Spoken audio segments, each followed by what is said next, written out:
A few of you have had some problems with reverse folds, so I thought I'd take a piece of paper and show you the difference between inside and outside reverse folds and about 2 or 3 different ways to think about folding them.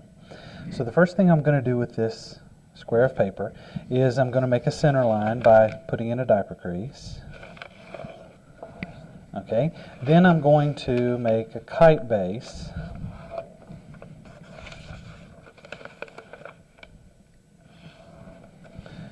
And this will be good for the purposes of my discussion. Okay, so what I have is I've got a kite, and here's the pointy part.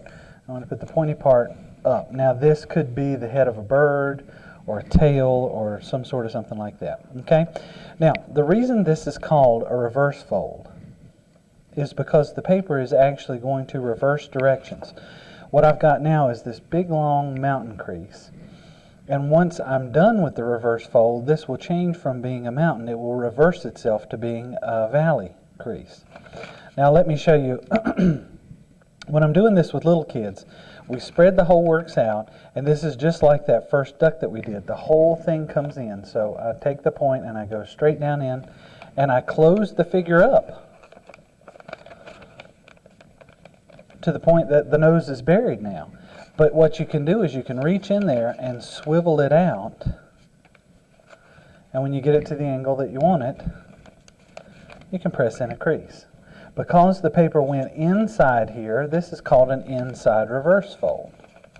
Okay. Another way to achieve the same effect is to say, okay, you imagine which direction you want this to go. This is what I did predominantly on the tape.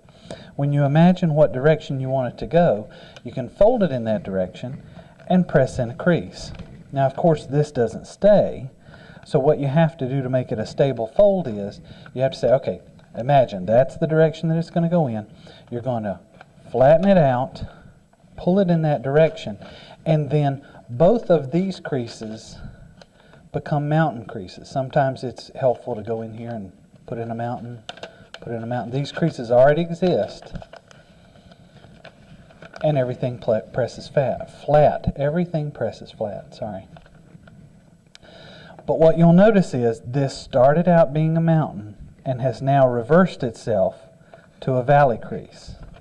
And that's how you make the head of a bird. So there's 2 basic options here. One is just to completely fold the thing inside. So since it's an inside reverse fold, the point goes inside. And then you can fish around in there and pull it out to the desired angle that you want and press in the head. Or you can take it and at the beginning say, well, which angle do I want? Once you get the angle, you press it in. This is the direction that it wants to go in, so you have to flatten the whole works out, pop it in that direction, and then collapse on creases that are already made. This is more of the beginner, where you go in and you pull out. That's why I did it only with one figure. I did it with the traditional duck. And then the rest of them I did this way, where you make a pre-crease. Now there is a third way, and you'll probably move to this as you move through the course. And that is to realize that this is going to go towards the front. So what you do is you merely press this area flat.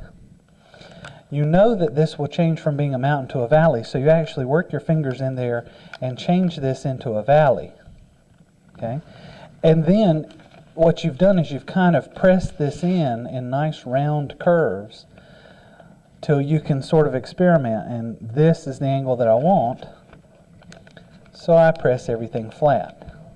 Now I'm doing this on a much larger scale with very thick paper, so I've just got a terrible wrinkle here. Okay? But that's the progression.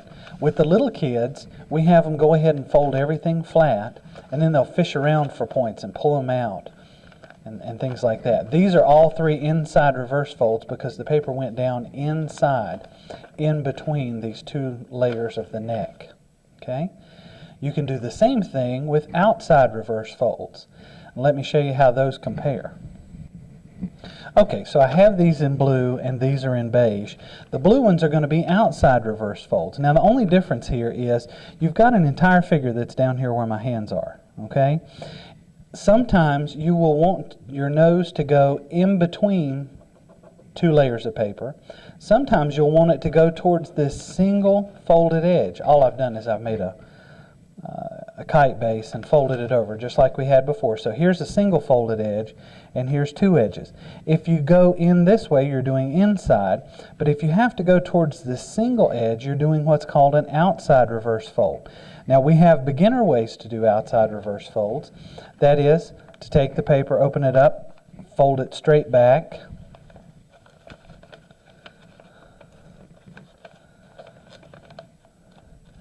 okay.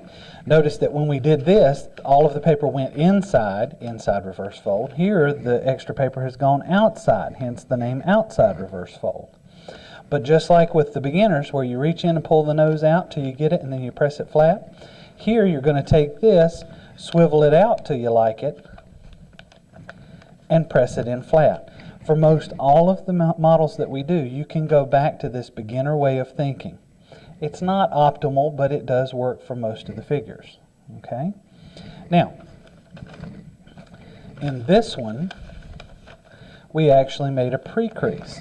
So that's what I'm going to do with this one. I'm going to show you how to pre-crease. But instead of the head dictating that it's going to go that way in between the two layers of paper, we have some model that's facing that way. So we need the head to go this way. So all I do is put it in the orientation that I want. I can do whatever I want to. I can have it look down, I can have it look up, I can have it look straight out to the side. Once I pick the angle, I've made those creases that I have to follow. But you imagine, it wants to go that way. So when you open it up flat, you actually pop it over so that it goes that way, and then as you collapse things down, it lays down nice and flat. This is called a reverse because if you look at the neck here, it was a valley, but now it's a reverse to become a mountain fold. Okay. Now, the third way is where you know what's going to happen and you start to fiddle around with it. So a more advanced origami folder is going to say, I know I want this to go this way. So they're just going to reach the paper flat, pull it over this way, and see, there are no pre-creases. There's no guidelines here. So you can play around with this and you say, well gosh, that's not enough head. So you're going to pull down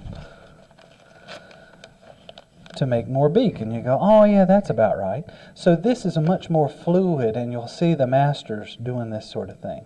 They'll play around with it and they'll feel, does this look right? Does that look right? And once the feel is right, then and only then do they press it in. So there's no pre-creases here. There's certainly not the fold it over and pull it out mentality. Okay? I don't care which one you use. Okay? I will share with you one other thing here. Okay? This one, you're going to have an extra crease here because this crease came from lapping the paper over. You've made one crease there. Then when you pivot, you get a second crease. So when you do these earlier type models, you can go back and look at your original duck. It will have extra creases. It's not a problem, but that's just a feature of using that method of folding. When you do the pre-creases, okay, you have to know what you want it to look like. Okay, there's no playing around, there's no fiddling. Once you've set this in, you need to use those creases. So you can't go back and re-estimate. But here, when you were fiddling around and you had all these nice loosey-goosey folds, you had more control over it. It's purely a matter of what you enjoy and what makes you more comfortable. Okay?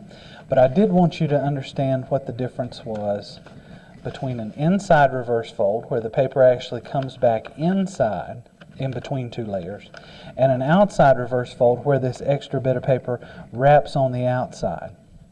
Okay, so like I said, I had a couple of people who were having some problems with this, so I made this little helpful video, hopefully it's helpful, to focus specifically on that one fold, not in the context of any particular bird, but just to give you the overall feel.